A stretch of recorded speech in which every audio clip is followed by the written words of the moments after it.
सुतली रात में एलिया गो चोरनी, सुतली रात में एलिया गो चोरनी, मुरली चोरा क लगेली, उता मुरली चोरा क लगेली। फोड़लक सीन यहन सिन फोरनी, फोड़लक सीन यहन सिन फोरनी, बंसी उठा क लगेली, उता मुरली चोरा क लगेली।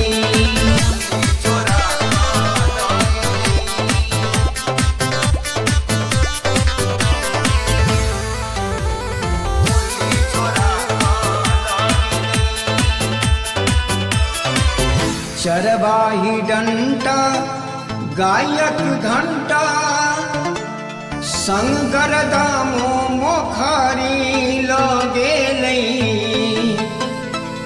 चरवाही डंटा गायक घंटा, संगर दामो मोखारी लगेलै।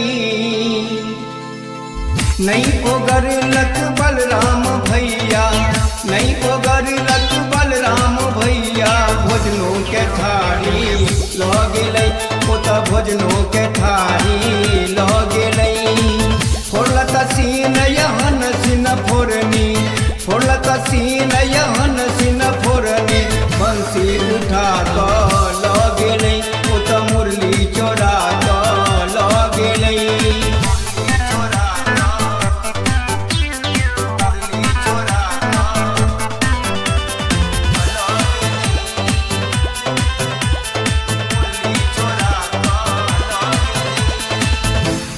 मोटरी में बांधल अरवा चावली, संग नोनो मिर्चाई उठा लेलकई। मोटरी में बांधल अरवा चावली, संग नोनो मिर्चाई उठा लेलकई। किलक जेबै गाय चरबैले, किलक जेबै गाय चरबैले, गोलियो गुलैती लगेलै, ओता गोलियो गुलैती लगेलै। फोड़लक सीन यहन सिन फोरनी, फोड़लक सीन यहन सिन फोरनी, बंसी उठा क लगेलै, ओता मुरली चोरा क लगेलै।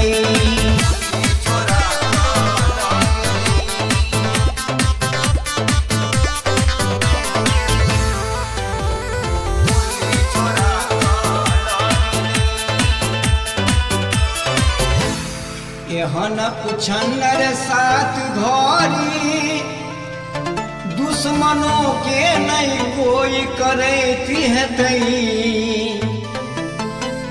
एहन उछन्नर साथ घरी,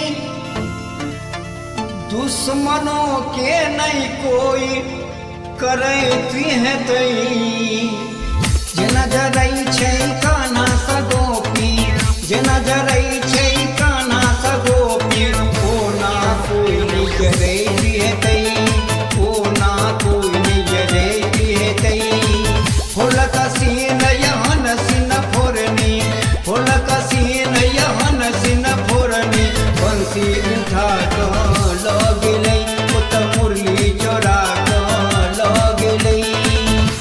शंभू कुमार जी के सुंदर सन लिखल ई कृष्ण भजन गाबि रहल छथि गंगू व्यास, तो सुनल जाए।